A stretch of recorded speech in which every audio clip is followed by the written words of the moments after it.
El aire de la noche olía a césped recién cortado y al perfume caro de 50 extraños. Desde la entrada del jardín de la mansión de mi hijo, observaba las luces parpadeantes que se enredaban en los árboles, creando un falso cielo estrellado sobre un mundo al que yo ya no pertenecía.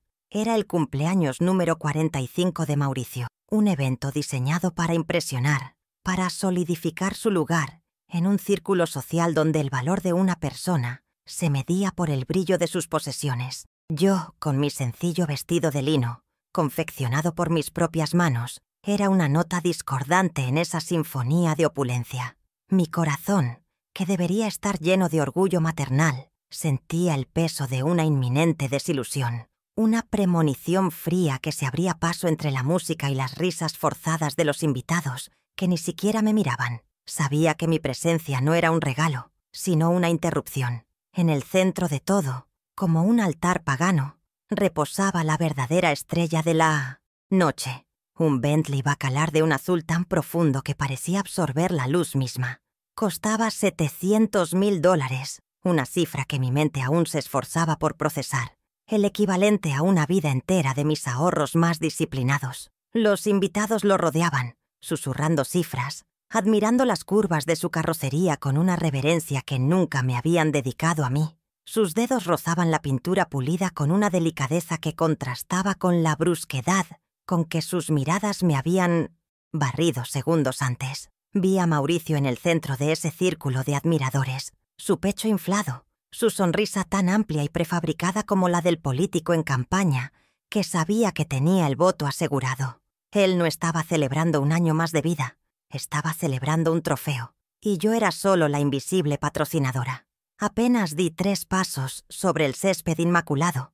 Mauricio me vio. Su sonrisa se congeló por una fracción de segundo, un microgesto de pura irritación que solo una madre podría detectar a esa distancia. Abandonó a su audiencia y caminó hacia mí con una rapidez que delataba urgencia, no bienvenida.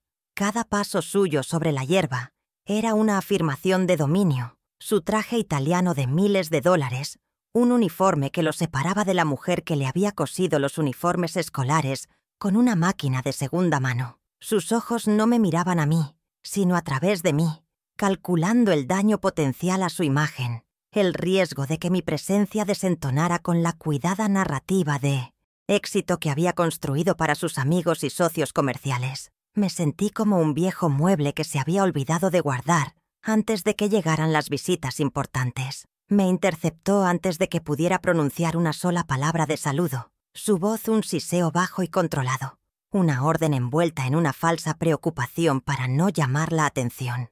«Mamá, ¿qué haces aquí vestida así?», dijo, sus palabras afiladas como fragmentos de vidrio. «Este no es tu ambiente. Por favor, vete antes de que arruines mi noche». La humillación fue tan precisa y silenciosa que nadie más la escuchó, pero para mí resonó más fuerte que la música. Era una expulsión, una sentencia dictada con la frialdad de un juez que ya ha tomado su decisión. No había espacio para la defensa, solo para la obediencia. La noche, de repente, se sintió mucho más fría, y las luces de la fiesta parecían ahora distantes y hostiles, como estrellas de una galaxia muerta. Mi mano tembló apenas mientras sostenía la pequeña caja de terciopelo. Mantuve la compostura, una habilidad perfeccionada durante décadas de crisis silenciosas y dolores no compartidos. Mi voz, cuando salió, fue serena, un hilo de calma en medio de su tempestad de ego. «Mauricio, hijo, solo quería darte tu regalo en persona». Extendí la caja que contenía las llaves del Bentley, el símbolo de mi sacrificio final, el objeto que él creía que le daría el estatus que tanto ansiaba. Él ni siquiera miró la caja. Sus ojos estaban fijos en el pequeño broche de plata que adornaba mi vestido, un regalo de su padre, como si incluso ese modesto detalle fuera una ofensa a su mundo de lujo. Esperaba una chispa de afecto, un recuerdo de gratitud, pero solo encontré un vacío helado. Él me arrebató la caja de la mano con un movimiento brusco, casi un manotazo, sin una palabra de agradecimiento, sin un gesto de reconocimiento. La dignidad de la entrega que yo había imaginado se rompió en un instante de pura avaricia. Se dio la vuelta inmediatamente, dejándome sola en medio del jardín, y regresó a su círculo de aduladores, levantando las llaves como un rey que exhibe el botín de una conquista. Escuché los aplausos y las exclamaciones de admiración, y cada uno de ellos fue un golpe sordo en mi pecho. Me había convertido en un fantasma en mi propia familia, una proveedora invisible cuya única función era financiar el espectáculo, pero nunca, bajo ninguna circunstancia, formar parte de él. El dolor de esa invisibilidad era más profundo que cualquier insulto. Mientras él se pavoneaba, mi mirada se desvió hacia una mesa de caoba cercana, cargada de regalos envueltos en papeles brillantes y lazos de seda. Junto a una botella de champán de edición limitada, reposaba una carpeta de cuero oscuro, casi negra, con el logo de la automotriz grabado en oro. Dentro estaban los documentos del vehículo, los papeles que yo misma había preparado con tanto esmero durante las últimas semanas. Mauricio, en su prisa y arrogancia, ni siquiera los había mirado. Asumió que todo era una simple formalidad. La carpeta parecía un objeto insignificante entre tanto lujo, pero yo sabía que contenía algo más que un título de propiedad. Contenía el poder, la letra pequeña, la verdad que él había decidido ignorar. Era una bomba de tiempo silenciosa, esperando el momento exacto para detonar. Di media vuelta y caminé hacia la salida, mi espalda erguida, mis pasos lentos y deliberados. Nadie notó mi partida, así como nadie había notado realmente mi llegada.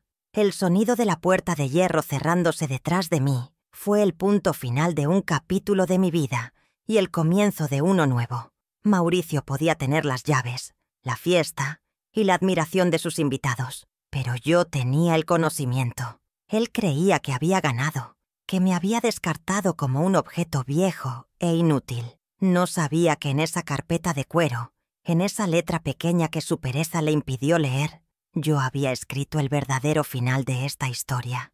La venganza no necesitaba ser ruidosa. A veces era tan silenciosa como la tinta sobre el papel. Cuéntame en los comentarios desde qué ciudad estás viendo cómo una madre recupera su poder. Si crees que estas historias deben ser contadas, apóyame con un like para que lleguemos más lejos. El frío de la noche se sentía más agudo al alejarme de la mansión. Cada paso en la acera solitaria me transportaba más atrás en el tiempo, a una época donde mis manos no estaban vacías, sino ocupadas en construir el mismo futuro que ahora me excluía. La humillación era un fuego que no calentaba, sino que quemaba por dentro, y su humo traía consigo los fantasmas de mis sacrificios. El primero de ellos tenía el olor a tela y el zumbido constante de una máquina de coser. Me recordé a mí misma, con 30 años menos, la espalda curvada bajo la luz de un flexo en mi taller de alta costura, trabajando como jefa de patronaje. Mis noches no eran para descansar, sino para crear, para transformar rollos de seda y lino en vestidos que otras mujeres lucirían en fiestas como a la que a mí me acababan de negar la entrada. Aquel taller fue mi santuario y mi celda durante 20 largos años, desde 1985 hasta 2005. Mi meta era clara y tangible: ahorrar los $80,000 necesarios para dar la entrada de la casa familiar, el hogar donde Mauricio crecería seguro, lejos de las incertidumbres que yo había conocido. Cada patrón que dibujaba, cada costura que reforzaba, era un ladrillo invisible para esa casa. Renuncié a cenas, a vacaciones, a los pequeños lujos que mis amigas se permitían. Mi único lujo era ver crecer la cifra en mi libreta de ahorros, un número que representaba sudor, fatiga y miles de horas extras. Mis dedos, a menudo pinchados por las agujas, eran el testimonio silencioso de un amor que se medía en puntadas y en la determinación de construir un patrimonio desde la nada, con hilo y aguja como únicas herramientas. Recuerdo una noche en particular, con Mauricio afiebrado en un pequeño sofá junto a mí. Mesa de trabajo. El médico había costado una fortuna y yo tenía una entrega urgente para una clienta importante. Mientras el resto de la ciudad dormía, yo cosía delicados apliques de pedrería en un vestido de novia, con una mano en la tela y la otra en la frente de mi hijo, comprobando su temperatura. Esa noche entendí la naturaleza del sacrificio materno, una fuerza que te permite ignorar tu propio agotamiento, que convierte la preocupación en combustible. No era una carga, Era mi propósito. Verlo dormir en paz, sabiendo que mi trabajo le aseguraba un techo y un futuro, era toda la recompensa que necesitaba. ¿En qué momento ese propósito se corrompió tanto? ¿Cuándo dejé de ser su refugio para convertirme en su obstáculo? Finalmente, el día llegó. Firmé la hipoteca de aquella casa de 200 metros cuadrados con un jardín donde Mauricio aprendió a andar en bicicleta. Sentí un orgullo que me inflaba el pecho, una sensación de solidez, de haber plantado raíces profundas para mi familia. Esa casa era más que paredes y un techo. Era la materialización de mi devoción, la prueba de que el trabajo duro y el amor podían construir cualquier cosa. La construí para que fuera un nido, un puerto seguro contra las tormentas de la vida. Nunca imaginé que, 40 años después, sería el mismo hijo que creció en esas habitaciones quien me entregaría un aviso de desalojo, tratando de arrancarme no solo la propiedad, sino los cimientos de mi propia historia, como si mis recuerdos no tuvieran valor. Años más tarde, en 2008, llegó el segundo gran sacrificio. Mauricio, recién graduado de la universidad con honores, tenía un nuevo sueño, un MBA en una prestigiosa escuela de negocios en el extranjero. Sus ojos brillaban con una ambición que me recordaba a mi propia juventud, y su entusiasmo era contagioso. Me presentó folletos, planes de estudio, proyecciones de su futuro éxito. El costo, sin embargo, era una barrera que parecía insalvable. $120,000. Era una cifra astronómica, completamente fuera de nuestro alcance. Ver la decepción nublar su rostro fue como una puñalada. Sabía que no podía permitir que el dinero se interpusiera en el camino de su talento. Su éxito se había convertido en la extensión del mío, y yo estaba dispuesta a pagar cualquier precio por él. La solución estaba en un pequeño apartamento que había heredado de mis padres, mi único patrimonio personal, mi plan de retiro. Estaba ubicado en el centro de la ciudad, y lo guardaba como mi tesoro más preciado. En mi mente, ese lugar de 80 metros cuadrados era mi pasaporte a una vejez tranquila, mi boleto para hacer el viaje por Europa que siempre había soñado, para caminar por las calles de Florencia y París. Era mi red de seguridad, la promesa de que después de una vida de trabajo podría tener algo solo para mí. Pero al mirar a Mauricio, vi que su futuro era más importante que mi pasado y mis sueños. La elección fue dolorosa, pero instantánea. ¿De qué sirve una red de seguridad si no estás dispuesto a usarla para salvar a quien más amas? El proceso de venta fue rápido y desalmado. Recuerdo la frialdad de la oficina inmobiliaria, el olor a papel viejo y la indiferencia de la gente que solo veía una comisión. Firmé los papeles con una mano firme, pero con el corazón encogido. Cada trazo de la pluma era una despedida a mis sueños de ver la Toscana, un adiós a la promesa de un descanso merecido. Transferí los $120,000 directamente a la cuenta de la universidad. Mauricio me lo agradeció con un abrazo y la promesa de que me lo devolvería con creces. Me envió postales desde Londres, llenas de descripciones de una vida que yo había financiado, pero de la que no formaba parte. Eran hermosas, pero cada una de ellas se sentía como un recordatorio de lo que había perdido. Pagué por su educación en finanzas. Le di las herramientas para que entendiera el mundo del dinero y el poder.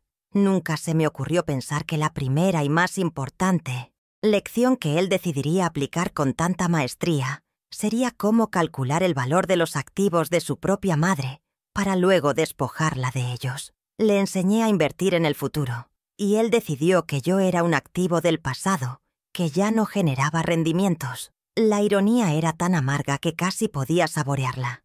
¿Acaso en alguna de esas prestigiosas clases de economía le enseñaron que la gratitud es un pasivo que conviene eliminar del balance lo antes posible? Esa pregunta resonaría en mi mente durante años, hasta que encontré la respuesta. El último y más devastador sacrificio ocurrió mucho después, en 2018. Mi empresa de textiles, esa que fundé en el pequeño taller y que había crecido hasta convertirse en un negocio valorado en $3 millones, era mi mayor orgullo. Era la culminación de mi vida, la prueba de mi visión y mi tenacidad. Mauricio, armado con su MBA y una confianza arrolladora, se había convertido en el CEO, y bajo su dirección, la empresa se había expandido. Un día entró en mi oficina, un espacio que yo había diseñado para ser luminoso y abierto, y me presentó una pila de documentos. Su propuesta, según él, era una simple formalidad para optimizar la carga fiscal y proteger el patrimonio familiar de futuras eventualidades. Una estrategia preventiva, la llamó. Su discurso estaba lleno de una jerga financiera que me superaba, diseñada para confundir y para establecer su superioridad intelectual. Habló de fideicomisos, de estructuras corporativas y de planificación sucesoria. Luego, con una sonrisa tranquilizadora, esa misma sonrisa que usaba de niño para conseguir un dulce, me dijo la frase que sellaría mi destino. «Mamá, es una formalidad, así te protejo». Su voz era suave, casi un susurro, el tono de alguien que cuida de un ser querido, frágil e ingenuo. Me sentí anticuada, ignorante, una reliquia de otra época que no entendía las complejidades del mundo moderno. Confié en él, en su educación, en su supuesto deseo de protegerme. Confié en que el hijo al que le había dado todo nunca me haría daño. Y así firmé. Mi mano, guiada por la suya, se deslizó sobre más de 50 páginas, deteniéndose solo donde su dedo índice me indicaba. No leí la letra pequeña. ¿Qué madre necesita leer la letra pequeña cuando su propio hijo le asegura que está firmando su seguridad? El sonido de la pluma sobre el papel era el único ruido en la oficina. Cada firma era un acto de fe ciega, una entrega total de mi confianza. Le entregué el control de Mission Triumph, mi imperio, el fruto de toda mi vida, creyendo que lo ponía en las manos más seguras posibles. Fue el error más grande y más doloroso de mi existencia, una lección sobre cómo el amor puede convertirse en el arma más efectiva para el engaño. Me sentí como una tonta, una anciana crédula que había caído en la trampa más vieja del mundo. Cuando terminó, Mauricio recogió la carpeta con los documentos, me dio un beso en la frente y se fue, dejándome en una oficina que, sin que yo lo supiera en ese momento, ya no me pertenecía del todo. Sentí un escalofrío inexplicable, una repentina sensación de vacío, donde antes había solidez. Algo en la dinámica de poder había cambiado para siempre, con el simple trazo de una pluma. Él creía que mi firma era un final, la consolidación de su control absoluto sobre todo lo que yo había construido. Pero estaba equivocado. Mi firma no fue un final, fue un prólogo. Y en todo prólogo, como en la vida misma, siempre se esconde la clave del desenlace, esperando pacientemente a que alguien finalmente decida leer la historia completa. La puerta de hierro de la mansión de mi hijo se cerró, pero en mi mente, una puerta diferente se acababa de abrir. La humillación pública, lejos de romperme, actuó como un catalizador, quemando la niebla de amor incondicional que durante tanto tiempo me había cegado. En el silencio de mi hogar, el que yo misma había levantado, repasé la escena una y otra vez. La sonrisa burlona de Mauricio, el desprecio en los ojos de mi nuera Leticia, el peso insignificante de la caja de las llaves en mi mano. Durante 45 años, mi amor había sido un cheque en blanco, y esa noche, finalmente, me lo habían devuelto con el sello de fondos insuficientes. Comprendí que el dolor era inevitable, pero el sufrimiento, a partir de ese momento, sería una elección.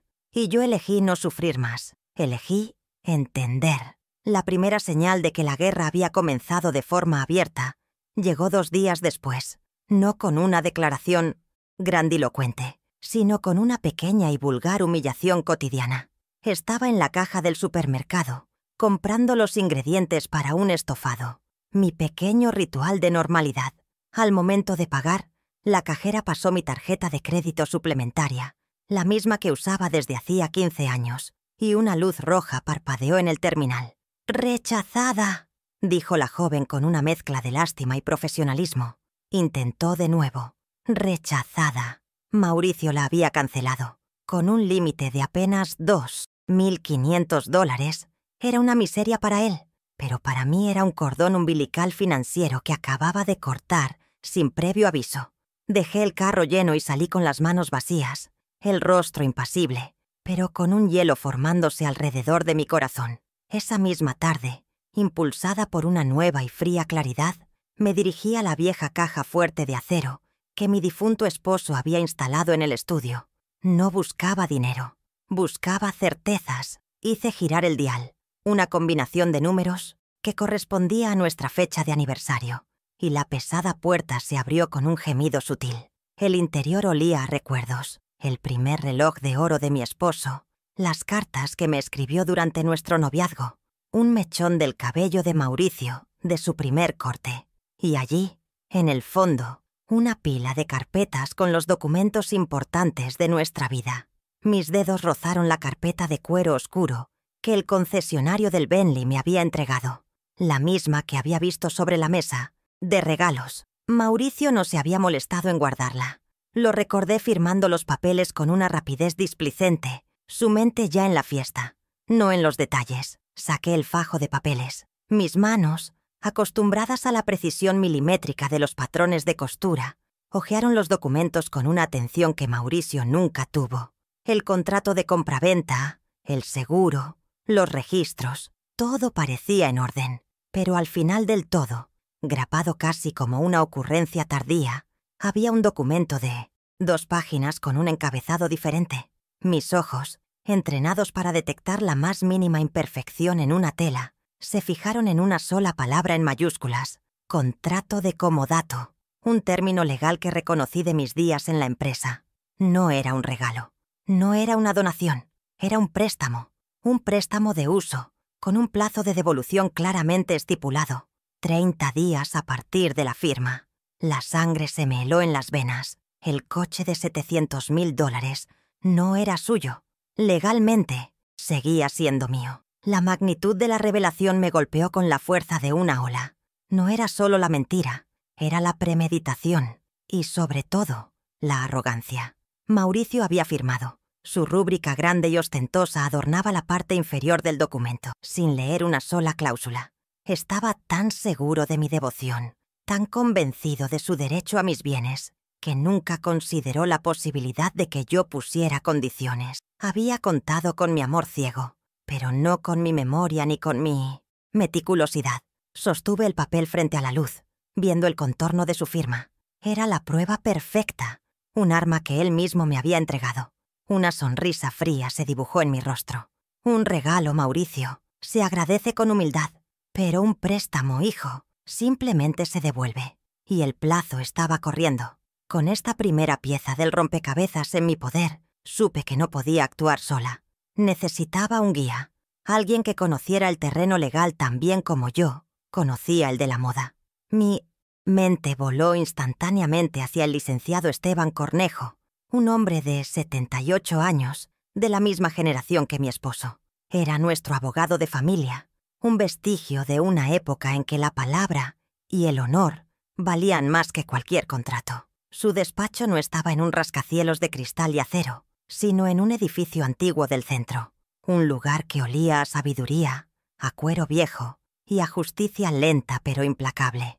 Llamé y concerté una cita para la mañana siguiente. Por primera vez en muchos años, sentí que la balanza comenzaba a inclinarse, aunque fuera 1 milímetro, a mi favor. El despacho del licenciado Cornejo era un refugio contra el mundo moderno. Las paredes estaban cubiertas de estanterías de caoba, repletas de libros encuadernados en piel, y el único sonido era el suave tic-tac de un reloj de pie.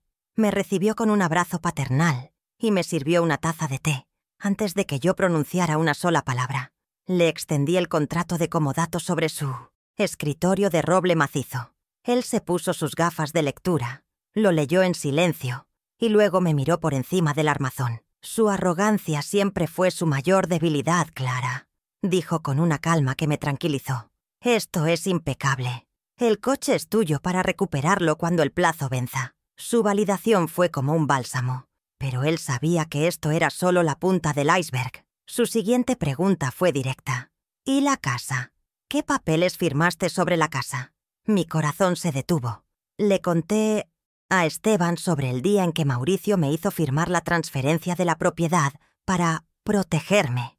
Vi una sombra de preocupación cruzar su rostro por primera vez. Se levantó sin decir nada y caminó hacia un enorme archivador de metal.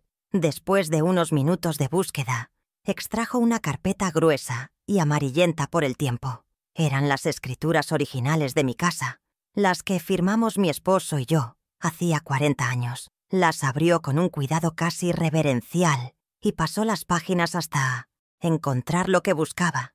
Me mostró una cláusula, escrita en una caligrafía elegante pero firme, con el sello del notario público, estampado en tinta azul. Mis conocimientos legales eran limitados, pero la expresión del licenciado Cornejo me lo dijo todo. Usufructo vitalicio, explicó, su dedo índice siguiendo la línea de texto. Cuando hiciste la transferencia de la nuda propiedad a Mauricio, insistí en incluir esta cláusula. Significa que, si bien él es el dueño legal del inmueble en los papeles, tú, Clara, tienes el derecho inalienable de usar y disfrutar de esta casa por el resto de tu vida. Nadie puede echarte. Nadie. El aire volvió a mis pulmones en una exhalación temblorosa. Era una armadura legal que yo no sabía que tenía, una protección que la prudencia de un viejo amigo me había otorgado. Observé el sello oficial, la firma del notario, la tinta que me anclaba a mi hogar. Mauricio podía poner 1000 carteles de «se vende», pero mi casa sería mi hogar, y mi fortaleza, hasta mi último aliento. Pero la sensación de seguridad duró poco. Apenas 2 días después de mi reunión con el abogado, mientras regaba mis rosales, un hombre de una agencia inmobiliaria martilló un cartel de «se vende» en mi jardín. La agresividad del acto me dejó sin aliento. Mauricio no solo quería la casa, quería humillarme, mostrarle al vecindario que yo ya no tenía el control. Era una declaración de guerra abierta, una táctica de intimidación diseñada para quebrarme. Llamé a Esteban. Inmediatamente, mi voz un susurro de indignación contenida. Él me escuchó y, con su calma habitual, me dijo: «Ignora el cartel. Es ilegal. Pero esto demuestra que debemos actuar rápido. Ahora dime, Clara, ¿qué recuerdas exactamente de los papeles que firmaste sobre la empresa en 2018? La pregunta me transportó a esa tarde en mi antigua oficina. Recordé la pila de papeles, la sonrisa condescendiente de Mauricio, mi propia y estúpida confianza ciega. Le describí la escena a Esteban, la sensación de haber entregado el trabajo de mi vida en un acto de fe. «No te culpes, Clara. Fuiste una madre, no una abogada», me dijo. «Pero necesito ver esos documentos. Solicitaré una copia del acta constitutiva y todas las modificaciones en el registro mercantil. Mañana mismo tendremos respuestas». La espera de esas 24 horas fue una de las más largas de mi vida. El destino de mi legado, de todo lo que había construido, pendía de la letra pequeña que, por amor, me había negado a leer. ¿Qué tan profundo era el pozo de mi ingenuidad? Al día siguiente volví al despacho de Esteban. Sobre su escritorio no había una taza de té, sino una pila de documentos oficiales con sellos y timbres. Eran los archivos de mi empresa. Esteban no sonreía, pero sus ojos tenían un brillo de triunfo. «Buenas noticias, Clara», comenzó. «Mauricio es un excelente director de operaciones, pero un pésimo estratega legal». Me mostró el acta constitutiva original y luego el documento que yo había firmado. «Nunca cediste tus acciones. Sigues siendo la dueña del 60% de la compañía. Eres la accionista mayoritaria». La revelación fue tan impactante, tan monumental, que tuve que sentarme. No había perdido mi empresa, solo había delegado su gestión. Esteban me lo explicó con paciencia. El documento que firmé le otorgaba a Mauricio un poder de administración amplísimo, control sobre las operaciones diarias, las cuentas bancarias, las contrataciones, pero no le daba poder de disposición. No podía vender la empresa, no podía liquidar sus activos principales y, lo más importante, no podía diluir mi participación accionaria sin mi consentimiento explícito en una junta de accionistas. Me mostró un gráfico circular que había dibujado en una hoja de papel. Un gran trozo con mi nombre, Clara D., 60%. Mauricio se había excedido en sus funciones, operando como si fuera el dueño absoluto, cuando en realidad solo era el gerente a cargo. Le había dado la silla del director, sí, pero nunca, jamás, le había entregado la corona del rey. Con el control de mi patrimonio asegurado, un nuevo peso se instaló en mi alma, el de la profunda traición. El dinero, la casa, la empresa, todo eso era recuperable. Pero la confianza rota, la relación con mi único hijo, eso parecía perdido para siempre. Y en medio de todo estaba mi nieto, Emiliano, un joven de 16 años de alma noble, atrapado entre la lealtad a sus padres y el amor por su abuela. Me preguntaba cuánto sabría él, cuánto vería desde el silencio de su habitación. La idea de que estuviera presenciando esta guerra sucia me causaba un dolor inmenso. No quería que su corazón se envenenara con la ambición de sus padres, pero tampoco podía seguir permitiendo el abuso. ¿Cómo protegerlo de la metralla de la batalla que estaba a punto de desatar? Emiliano vino a verme ese fin de semana. Tenía la mirada triste de quien carga con un secreto demasiado pesado para su edad. Se sentó en la cocina mientras yo preparaba té, y el silencio entre nosotros era denso. Finalmente, habló. «Abuela», dijo con voz queda, «no me gusta cómo te tratan mis padres. No es justo». Sus palabras, tan simples y tan ciertas, fueron un bálsamo para mi herida. Me contó que la noche de la fiesta los había escuchado discutir, que hablaban de mí con una frialdad que lo había asustado. Vi en sus ojos la misma decencia que había tenido su abuelo, una brújula moral que, afortunadamente, no había heredado de Mauricio. Sabía que al hablar conmigo estaba traicionando a sus padres, y el conflicto lo estaba destrozando. Entonces, con manos temblorosas, sacó su teléfono móvil. «Abuela, no sé si esto está bien, pero creo que tienes que escucharlo», susurró. Explicó que, preocupado por sus conversaciones, había dejado su teléfono grabando en el estudio de su casa la noche anterior. Le dio a reproducir, y la voz de mi hijo llenó el silencio de mi cocina, clara y cruel. «Hay que declararla incompetente para manejar sus finanzas antes de que done todo a la caridad», decía Mauricio. El coche fue solo el primer paso para vaciar sus cuentas y tomar el control total. Un par de informes médicos, unos amigos en el juzgado. Y listo. La voz de Leticia se unió, entusiasta. «Cuanto antes, mejor. No podemos arriesgarnos a que esa vieja arruine nuestro estilo de vida». Escuché la grabación sin pestañear. Mi rostro una máscara de serenidad que ocultaba la tormenta interior. La voz de mi hijo, la misma que me había llamado mamá durante 45 años, planeaba mi aniquilación civil con el tono de quien discute una estrategia de negocios. No había ira, no había pasión, solo un cálculo frío y despiadado. La grabación era la pieza final, la prueba irrefutable de su intención. Ya no se trataba de avaricia, se trataba de una crueldad metódica, un plan para despojarme no solo de mis bienes, sino de mi autonomía, de mi identidad. La ambición, me di cuenta, habla con una voz terrible y clara cuando cree que nadie, absolutamente nadie, está escuchando. Ahora, el tablero de ajedrez estaba completo. Conocía la posición de todas las piezas, y era mi turno de mover. El lunes por la mañana, el sol que entraba por la ventana de mi cocina parecía distinto.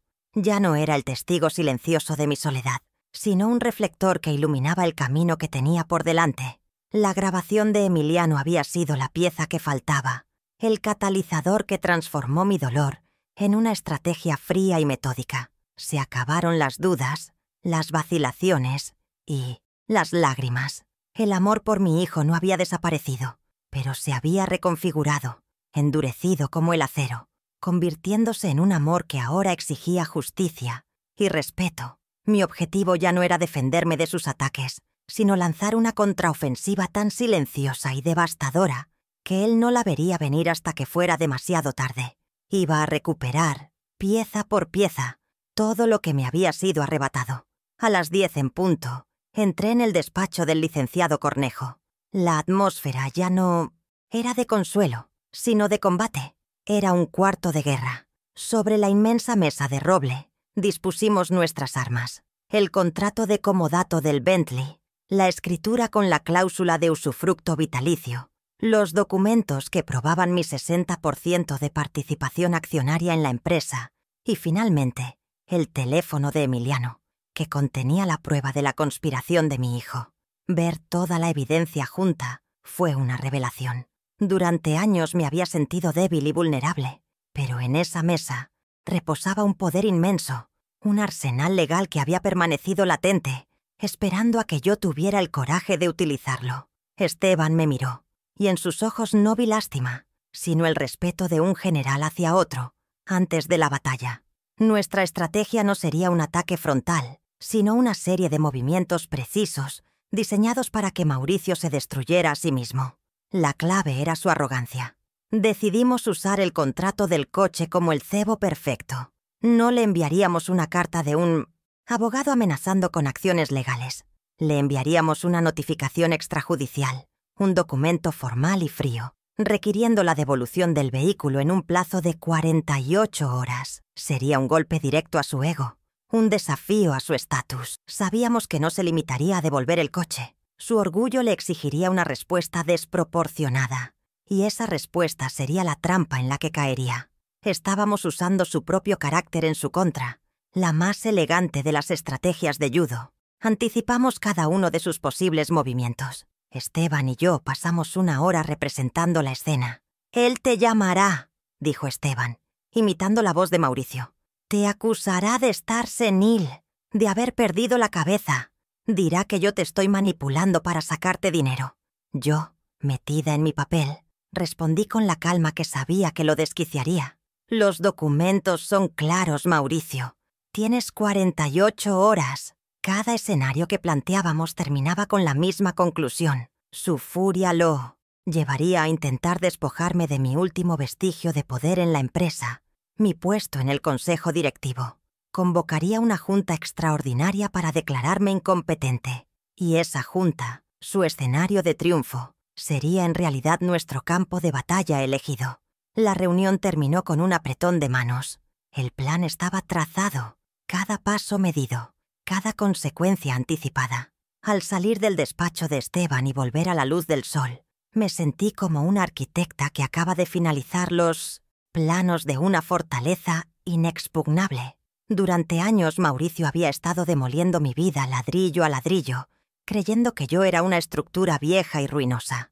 No se daba cuenta de que los cimientos que él mismo había ignorado eran de granito puro. Mauricio iba a convocar una tormenta para intentar ahogarme en el descrédito, sin saber que yo no solo había construido el arca, sino que además controlaba las compuertas. Ahora solo me quedaba esperar pacientemente a que comenzara el diluvio, que él mismo provocaría. El martes a las 9 de la mañana, un notario público, un hombre impasible con un maletín de cuero, entregó la notificación en la recepción del imponente edificio corporativo de la empresa. Imaginé la escena con una claridad cinematográfica. La secretaria anunciando la llegada del oficial, la confusión inicial de Mauricio y luego la incredulidad seguida de una ira silenciosa al leer el documento. No era una carta emocional de su madre. Era un requerimiento legal, frío, impreso en papel timbrado, citando la cláusula 4.b del contrato de comodato que él había firmado. Le exigía la restitución inmediata de un vehículo de $700.000 en un plazo de 48 horas. El reloj, para él, había comenzado a correr. Ese día y el siguiente los pasé en mi jardín, podando mis dalias, sintiendo la tierra en mis manos. La calma no era una actuación, era real. Había sembrado la semilla de la discordia y solo tenía que esperar a que germinara en el terreno fértil de la soberbia de mi hijo. No necesitaba llamarlo ni presionarlo. Conocía su guión de memoria. Un hombre como Mauricio no concibe la derrota, y mucho menos a manos de una mujer a la que considera inferior, aunque sea su propia madre. Devolver el coche sería admitir un error, una humillación pública frente a los mismos amigos ante los que había alardeado. Su ego, inflado y frágil como un globo, no podría soportar esa punzada. Su única salida, en su mente, sería aplastarme. La llamada llegó el miércoles, por la tarde. Vi su nombre en la pantalla de mi teléfono y dejé que sonara 3 veces antes de contestar. Su voz era un torbellino de furia contenida. No hubo un «Hola, mamá». Empezó directamente con las acusaciones, que estaba perdiendo el juicio, que cómo me atrevía a humillarlo de esa manera, que el abogado Cornejo era un buitre que me estaba lavando el cerebro. Cada palabra era un intento de intimidarme, de hacerme sentir pequeña y confundida. Esperaba que yo me disculpara, que me retractara, que volviera a mi papel de madre sumisa. Era la rabieta de un niño de 45 años al que le estaban quitando su juguete más caro y brillante.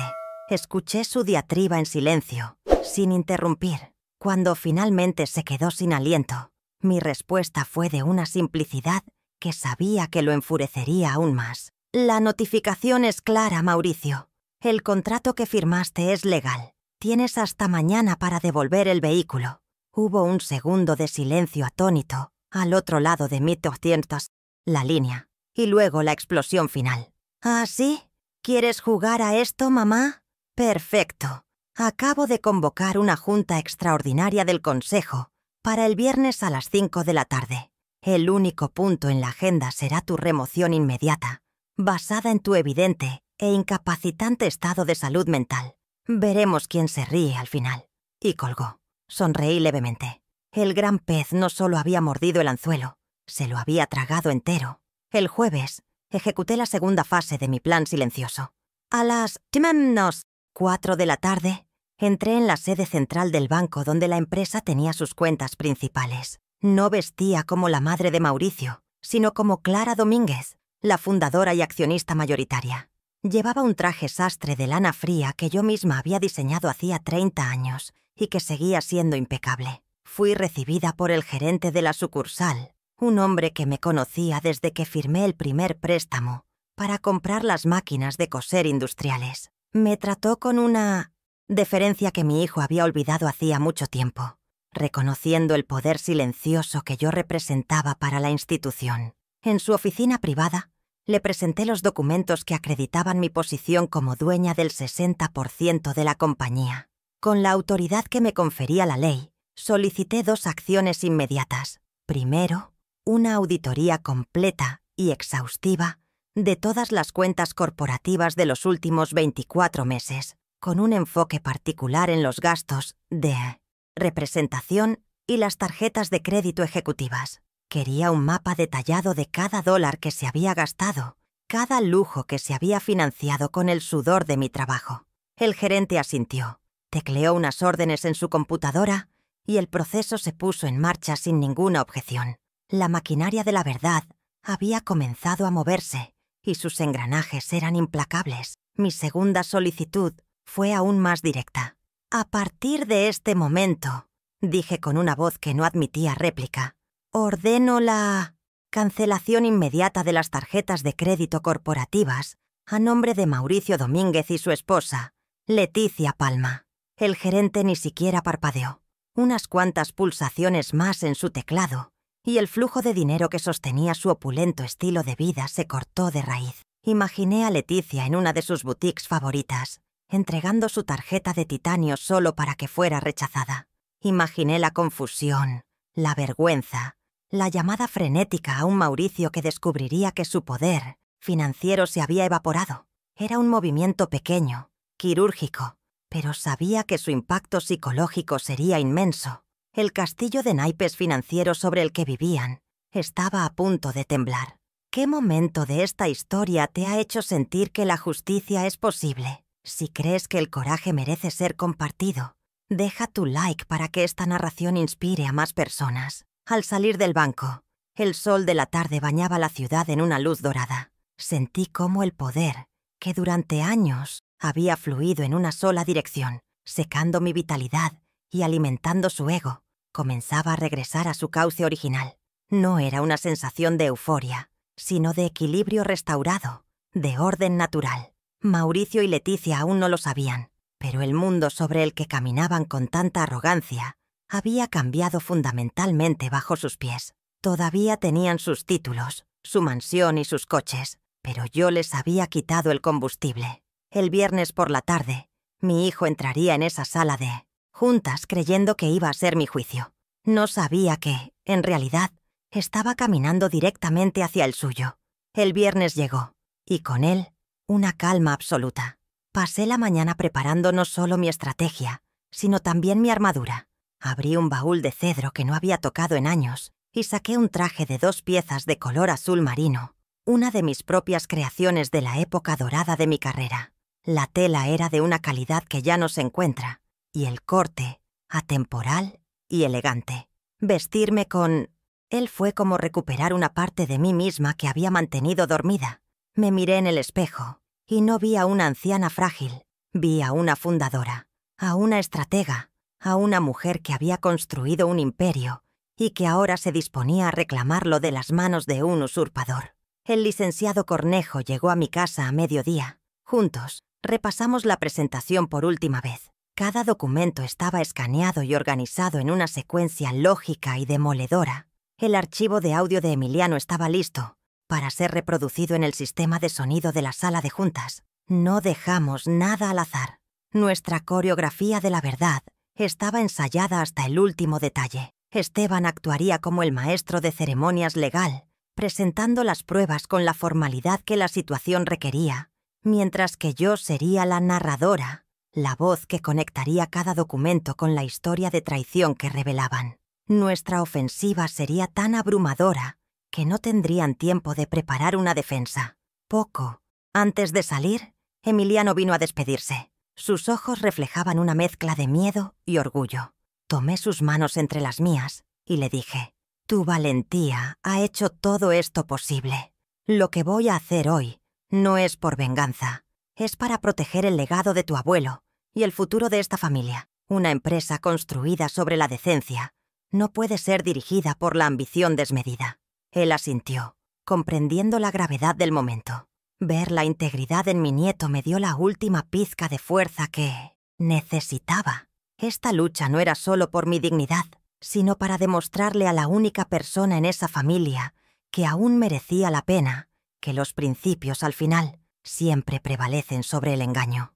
El viaje en coche hasta el edificio de la empresa fue un viaje a través de mis propios recuerdos. Cada calle, cada esquina, me recordaba los años de lucha, las noches sin dormir, los pequeños triunfos que habían cimentado el éxito de la compañía. Al entrar en el aparcamiento y ver el logo que yo misma había diseñado en una servilleta hacía 40 años, mi resolución se solidificó como el hormigón. Esto era mío. Mi sangre, mi sudor y mis ideas estaban en cada ladrillo de ese edificio.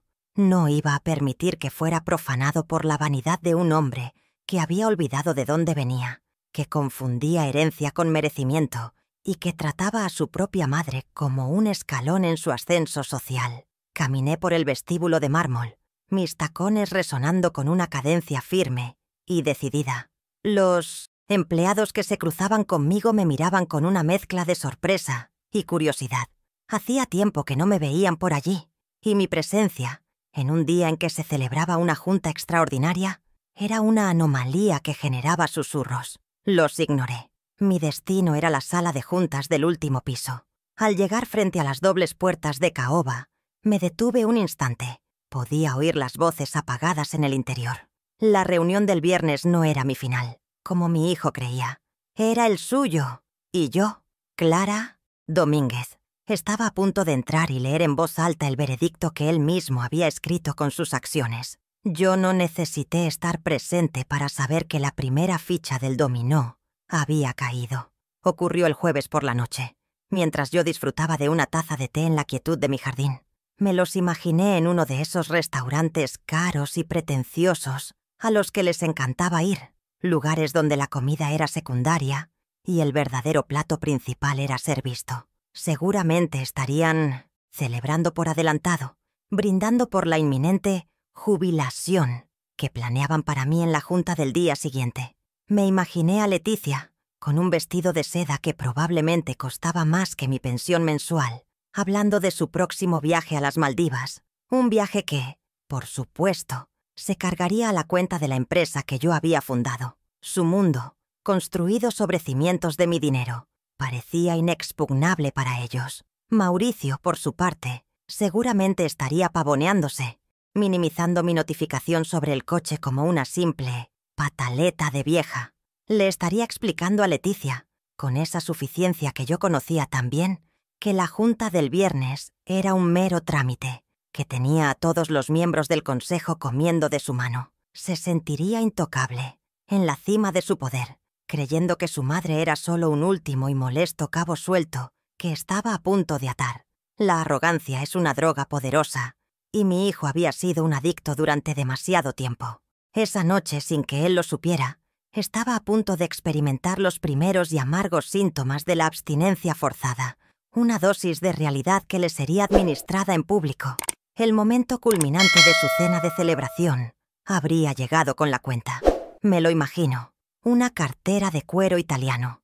Una cifra exorbitante en el papel. Quizás $1.500 por un par de platos minúsculos y un vino con un nombre impronunciable. Mauricio, con un gesto teatral para que las mesas cercanas lo vieran, habría extendido su brillante tarjeta de crédito corporativa, la American Express negra sin límite, su símbolo de estatus, su varita mágica personal que convertía sus caprichos en realidad.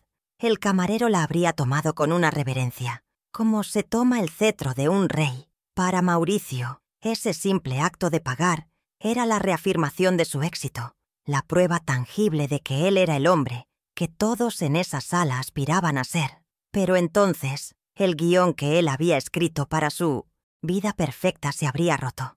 El camarero habría regresado a la mesa, no con el recibo para firmar, sino con una expresión de profunda incomodidad. «Señor Domínguez, mis disculpas», habría susurrado, tratando de minimizar la vergüenza. «Pero la tarjeta ha sido rechazada». Puedo ver la incredulidad en el rostro de mi hijo, seguida de un destello de ira. «¡Eso es imposible!», habría espetado. «Pásela de nuevo. Su terminal debe estar defectuoso».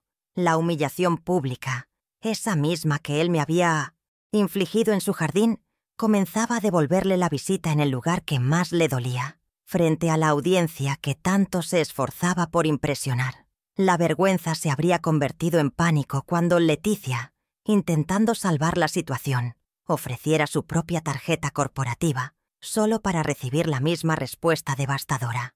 Rechazada. El color habría desaparecido de sus rostros. El murmullo en el restaurante, que antes era un fondo agradable, se habría convertido en un coro de juicios, silenciosos. De repente ya no eran la pareja poderosa que todos admiraban, sino dos impostores cuya fachada se estaba desmoronando en tiempo real. La sensación de impotencia, de ver cómo el poder se te escapa de los dedos en un instante, es algo que ellos nunca habían experimentado.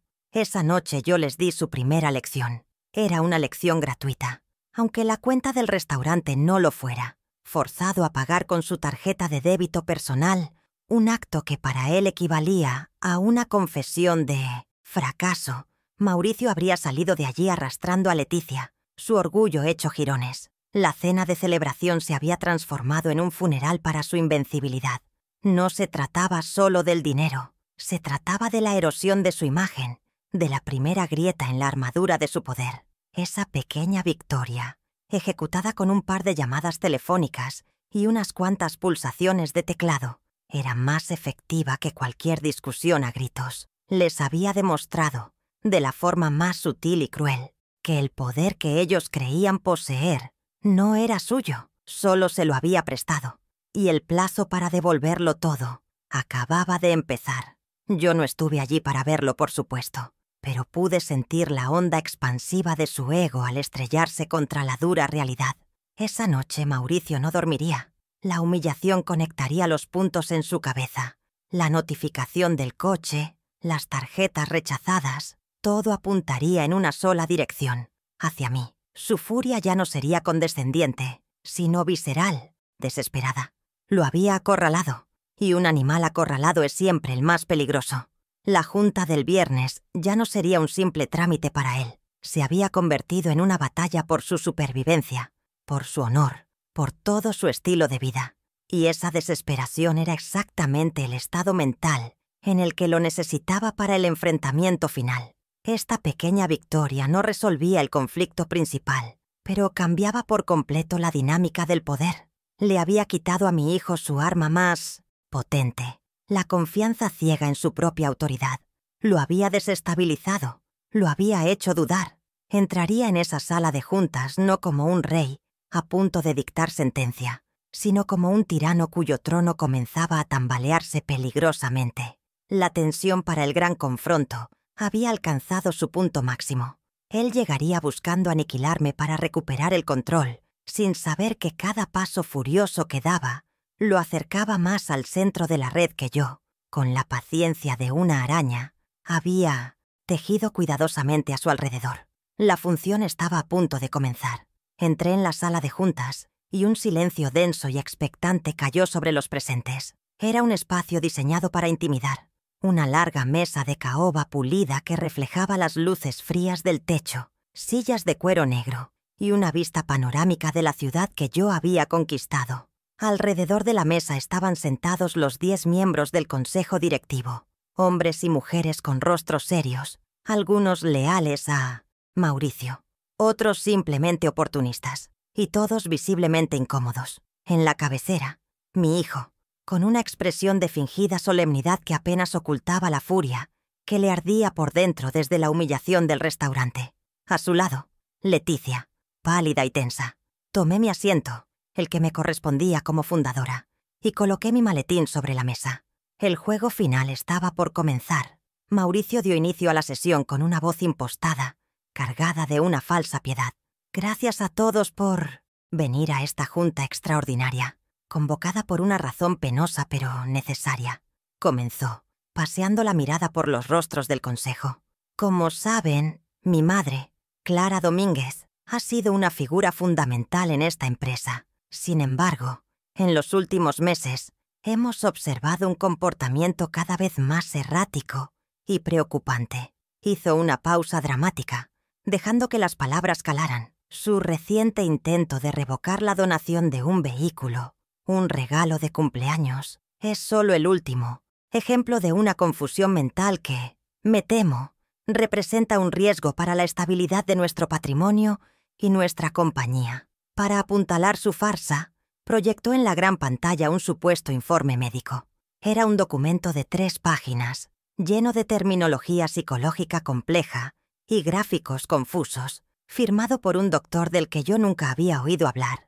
Hablaba de lapsos de memoria significativos, paranoia incipiente y disminución de la capacidad para la toma de decisiones financieras complejas.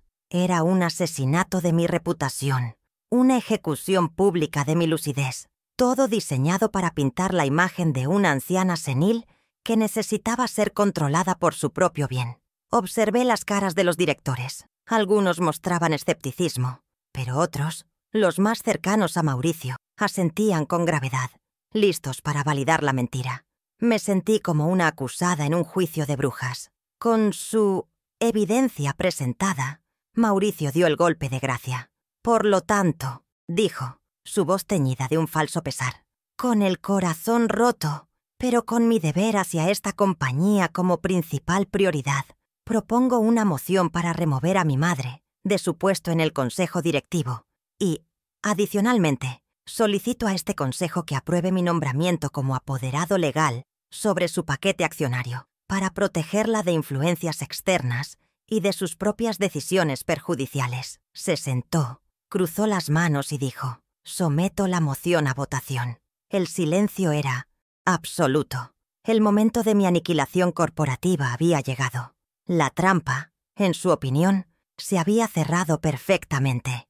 Pero antes de que nadie pudiera levantar la mano, mi voz, serena pero firme, cortó el aire.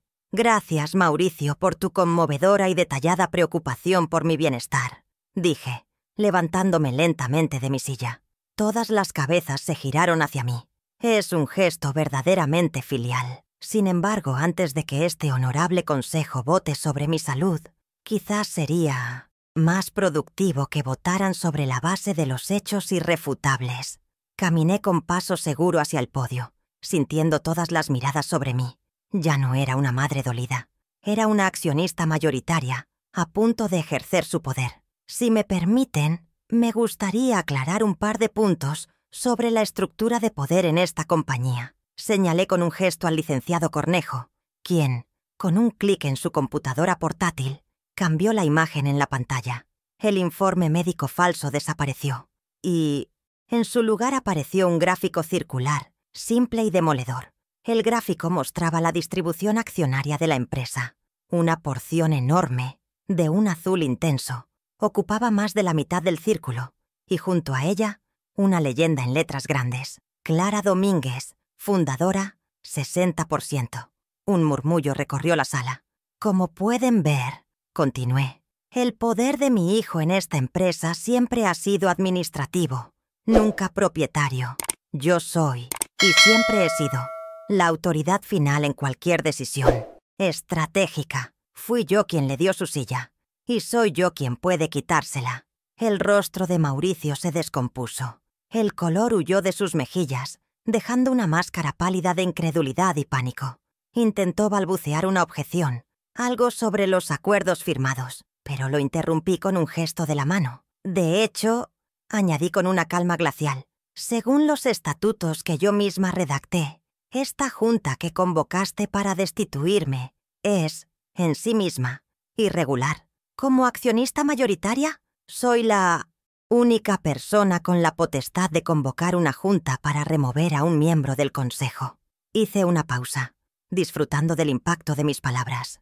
Pero ya que nos hemos tomado la molestia de reunirnos todos aquí, creo que deberíamos aprovechar la oportunidad para discutir asuntos verdaderamente urgentes que sí afectan a la salud, pero a la salud financiera y moral de nuestra empresa. Había transformado su juicio en mi plataforma. El control de la reunión había cambiado de manos, de forma instantánea y brutal. Mauricio ha expresado su preocupación por mi supuesta incompetencia, dije, dirigiendo mi mirada directamente a él. Ahora, me gustaría que todos en esta sala escucharan la propia voz de mi hijo, discutiendo con gran lucidez sus verdaderas intenciones para con mi patrimonio y mi persona. La sala se sumió en un silencio sepulcral. Nadie se atrevía a respirar. Leticia miraba a Mauricio con los ojos desorbitados, comprendiendo que algo terrible estaba a punto de suceder. Womma, hijo, estaba paralizado, una estatua de arrogancia a punto de ser demolida por sus propias palabras. Asentía Cornejo. Un segundo clic, y el sonido llenó la sala. La voz de Mauricio, grabada con una claridad cristalina, resonó en los altavoces de alta fidelidad. Hay que declararla incompetente para manejar sus finanzas antes de que done todo a la caridad. El coche fue solo el primer paso para vaciar sus cuentas y tomar el control total. Luego, la voz de Leticia, cómplice y entusiasta. Cuanto antes, mejor. No podemos arriesgarnos a que esa vieja arruine nuestro estilo de vida.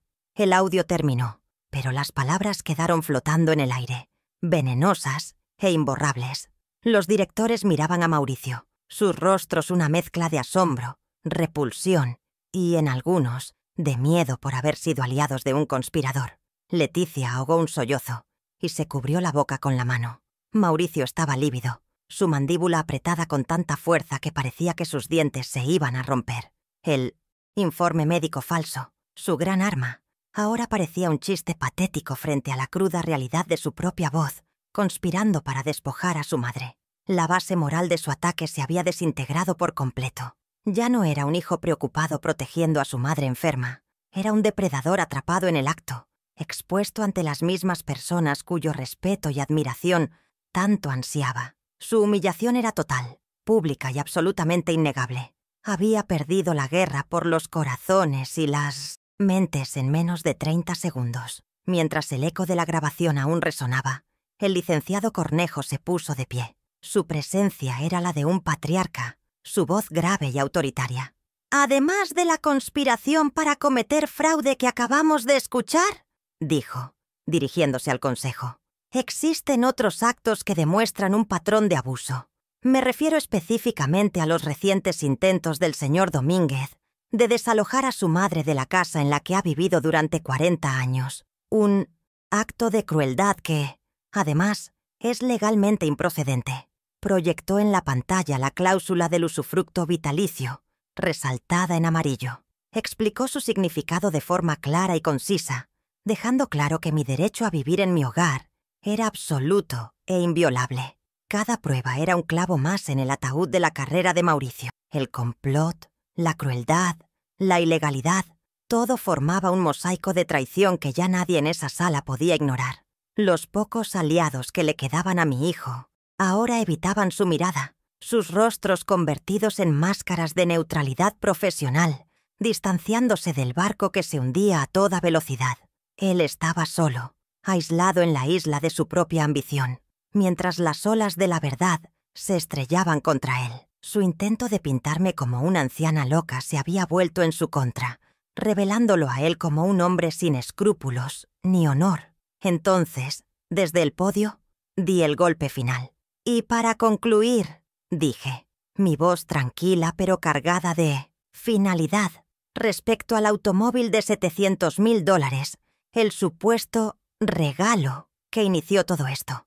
Hice una pausa deliberada, asegurándome de tener la atención de todos. Miré a mi hijo directamente a los ojos. «Mauricio, te enseñé de niño que un regalo se agradece con el corazón. Lo que nunca te enseñé, porque nunca pensé que sería necesario, es que un préstamo simplemente se devuelve». Justo en ese instante, como si mis palabras fueran un conjuro, las dobles puertas de la sala de juntas se abrieron de par en par, y la coreografía de la justicia que había planeado con Esteban llegó a su acto final. Un oficial de justicia, un hombre corpulento con un uniforme impecable y una expresión imperturbable, entró en la sala. En su mano llevaba un sobre oficial. Cruzó la sala con pasos decididos, ignorando las miradas atónitas de los presentes, y se detuvo frente a un Mauricio petrificado en la cabecera de la mesa. Sin decir una palabra, le entregó la orden judicial para la restitución inmediata del vehículo, citando el incumplimiento del contrato de comodato. «La grúa está esperando abajo, señor Domínguez», dijo el oficial con una voz monótona y profesional. El impacto de la realidad, servida en una bandeja legal, finalmente había llegado. La humillación ya no era solo social o moral, ahora era oficial. En un último acto de desesperación, Mauricio se levantó de un salto y salió corriendo de la sala, gritando: «Esto no puede estar pasando». Unos segundos después, se escuchó un alboroto en la entrada del edificio. Uno de los directores, movido por la curiosidad, se asomó a la enorme ventana que daba a la explanada. Tras un momento, se volvió hacia la sala, con los ojos muy abiertos. «Está discutiendo con los operadores de la grúa», informó a todos. «Está intentando pagarles para que se vayan. Oh, Dios mío». Hizo una pausa. «Acaban de rechazar su tarjeta de crédito corporativa». La noticia se esparció por la sala como una descarga eléctrica. La confirmación final de que su poder se había extinguido por completo. Aprovechando el caos y el asombro general, retomé la palabra desde el podio. Mi voz era la única fuente de orden en la sala. «Damas y caballeros del Consejo», dije con autoridad, en vista de la abrumadora evidencia de grave mala gestión financiera, abuso de los activos de la compañía, conspiración para cometer fraude y un comportamiento que ha dañado irreparablemente la reputación de esta empresa, propongo una moción para la destitución inmediata de Mauricio Domínguez de su cargo como director ejecutivo y la revocación de todos sus poderes administrativos con efecto inmediato. La propuesta quedó flotando en el aire, clara, precisa y absolutamente justificada por los eventos que acababan de presenciar. El licenciado Cornejo, actuando como secretario de la Junta improvisada, solicitó la votación. «Todos los que estén a favor de la moción, por favor levanten la mano». No hubo ni un segundo de duda. Una por una, todas las manos de la sala se alzaron en el aire, incluso las de los antiguos aliados de Mauricio. El voto fue unánime. El martillo había caído. En el lapso de 15 minutos, mi hijo había pasado de ser el rey de su universo a ser un simple desempleado, despojado de su título, de su poder y de su coche de lujo. La justicia no había sido ciega. Al contrario, había tenido una vista perfecta y una ejecución impecable. La primera consecuencia, la patrimonial, fue la más visible. Mientras la votación concluía, el sonido inconfundible del motor de una grúa y el chirrido de los frenos de aire ascendió desde la calle. El Bentley bacalar de $700.000, el trofeo de la arrogancia de mi hijo, estaba siendo enganchado para ser llevado lejos de su alcance. El símbolo de su estatus se había convertido en el monumento a su caída, un espectáculo público para todos los empleados que miraban desde las ventanas del edificio. Le habían quitado su juguete más preciado, y con él, una parte fundamental de la identidad que había construido sobre la arena de la apariencia. La segunda consecuencia, la financiera, fue la humillación que siguió. El rechazo de su tarjeta corporativa frente a los trabajadores de la grúa fue la prueba pública de que su chequera ilimitada había sido cancelada. Su poder para resolver problemas con dinero, la única herramienta que realmente sabía usar, le había sido arrebatado. Se quedó allí, impotente, reducido a un hombre común que no podía pagar sus caprichos. El flujo de capital que alimentaba su ego y el de su esposa había sido cortado de tajo, dejándolos varados en una isla de deudas personales y un estilo de vida que ya no podían sostener. La bancarrota moral ahora venía acompañada de una inminente bancarrota real. Y la tercera consecuencia, la corporativa, fue la más definitiva. La votación unánime del Consejo no fue solo una destitución, fue un exilio. Mauricio fue despojado de su título, su oficina, su salario millonario y, lo más importante, de su identidad como CEO. La empresa que despreciaba pero de la que dependía, la misma que yo había construido con mis manos, lo había expulsado como un cuerpo extraño. El Consejo, para asegurar la estabilidad, votó de inmediato nombrar a un administrador temporal que respondería directamente ante mí, la presidenta del Consejo y accionista mayoritaria. Había recuperado el control total. La partida de ajedrez, por fin, había terminado. Jaque mate. La victoria no fue un estallido de júbilo, sino una calma profunda y silenciosa que se asentó sobre mí. Después de que la sala de juntas se vaciara, me quedé sola, contemplando la ciudad a través del enorme ventanal. Mauricio regresó unos minutos después, sin Leticia, quien al parecer lo había abandonado a su suerte en cuanto el barco comenzó a hundirse. Ya no había arrogancia en su postura, solo el vacío de una derrota total. Se detuvo a una distancia respetuosa, como un extraño. No lloraba ni gritaba. El fuego de su furia se había consumido, dejando solo las cenizas de su orgullo. Esperó a que yo hablara, a que dictara la sentencia final. Por primera vez en décadas, me miraba no como a un recurso, sino como a una autoridad. No sentí el impulso de la venganza. La destrucción nunca fue mi objetivo. El orden sí. «No voy a despedirte, Mauricio», le dije, mi voz resonando suavemente en la sala silenciosa. Esta empresa no fue construida para ser un arma de ego, sino para ser un legado que tú casi destruyes. Lo miré con una mezcla de la piedad de una madre y la firmeza de una presidenta. Te quedarás en la compañía, pero no como su rey, sino como uno más de sus servidores. Tendrás que aprender a merecer tu lugar aquí de nuevo, desde abajo, con el sudor de tu frente, y no con el poder de mi firma. Aprenderás el valor de lo que tan fácilmente estabas dispuesto a tirar por la borda. Le detallé sus nuevas condiciones, y cada palabra era un ladrillo en el muro de los nuevos límites que estaba construyendo entre nosotros. A partir del lunes, tu puesto será el de gerente de nivel medio en el departamento de logística, con el salario correspondiente a esa posición. Tu oficina en la planta ejecutiva será ocupada por el administrador temporal. No tendrás acceso a las cuentas de la empresa, ni tarjeta corporativa, ni coche de compañía. Reportarás a tu supervisor directo, como cualquier otro empleado. Le estaba quitando todos los símbolos de estatus que él había confundido con autoestima. Lo estaba desnudando de sus privilegios para ver si, debajo de todo, quedaba algo del hombre que yo había criado. Luego, establecí las fronteras personales, las más importantes. Nuestra relación familiar, tal como la conocíamos, ha terminado, afirmé, y esta vez mi voz no admitía negociación. Cualquier comunicación entre nosotros será estrictamente profesional, a través del correo electrónico de la empresa y limitada a asuntos laborales. ¿Y mi casa? Hice una pausa, enfatizando cada sílaba. Es mi territorio sagrado y privado. Ya no tienes la llave. No eres bienvenido, Mauricio, a menos que recibas una invitación explícita de mi parte.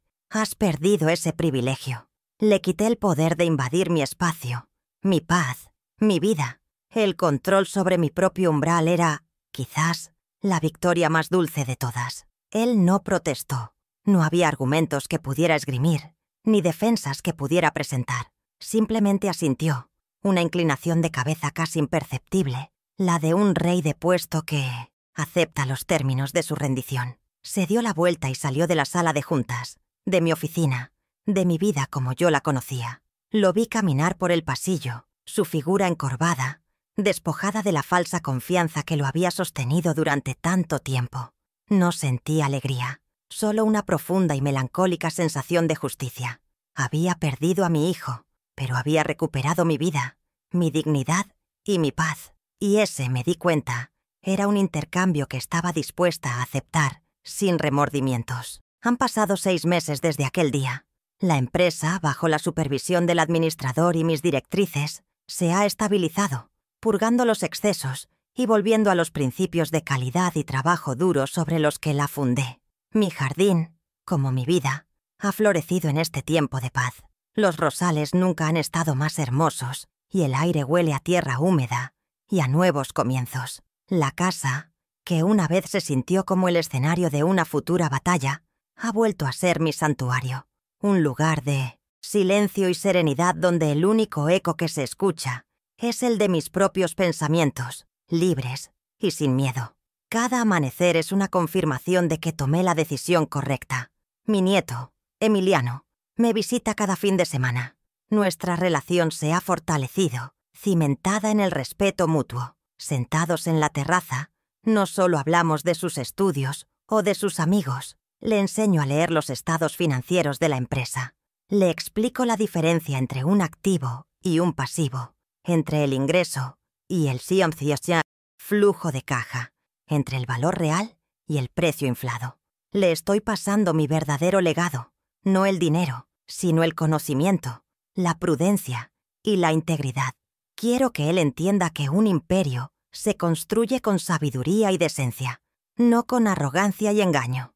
Es mi forma de asegurarme de que la historia, la dolorosa historia que viví, nunca se vuelva a repetir. El Bentley, por supuesto, fue devuelto al concesionario casi de inmediato, pero el silencio en mi garaje no duró mucho. Hace un par de meses cumplí un viejo sueño y compré un coche solo para mí. No es un superdeportivo moderno y ostentoso, sino una pieza de historia. Un Mercedes-Benz Pagoda de 1968, de un elegante color marfil. Me costó $50.000, una fracción del precio del otro, pero su valor para mí es infinitamente mayor. Representa la elegancia atemporal sobre la moda pasajera, la artesanía sobre la producción en masa. Representa, en definitiva, todo lo que yo valoro en la vida. Es un coche que no grita para llamar la atención, sino que susurra clase. Ahora, cuando el sol de la tarde comienza a dorar la costa, a menudo me despido de Emiliano, tomo las llaves de mi pagoda y salgo a conducir sin un destino fijo, con el viento en mi cabello y el sonido suave del motor clásico. Recorro las carreteras junto al mar, sintiendo una libertad que había olvidado que existía. Es una libertad que no proviene del dinero, sino de la autosuficiencia, de saber que cada kilómetro que recorro lo hago por mi propia voluntad y con mis propios medios. En el reflejo del espejo retrovisor, a veces veo el rostro de la mujer que fui, asustada y humillada, y le sonrío, porque gracias a ella, a su dolor y a su coraje, hoy soy esta mujer. La mujer que finalmente aprendió a ponerse a sí misma en primer lugar. Cuéntame abajo qué parte de esta historia te golpeó más. Si crees que esta verdad merece ser escuchada, deja tu like para que el algoritmo no la entierre. Le di a mi hijo todo lo que el dinero podía comprar, todos los lujos, todas las oportunidades. Al final, sin embargo, fue él quien me dio el regalo más valioso de todos. Me enseñó, a través de su traición, que lo único en esta vida que es verdaderamente invaluable, lo único que nadie te puede quitar una vez que lo reclamas como tuyo, es el respeto inquebrantable por una misma.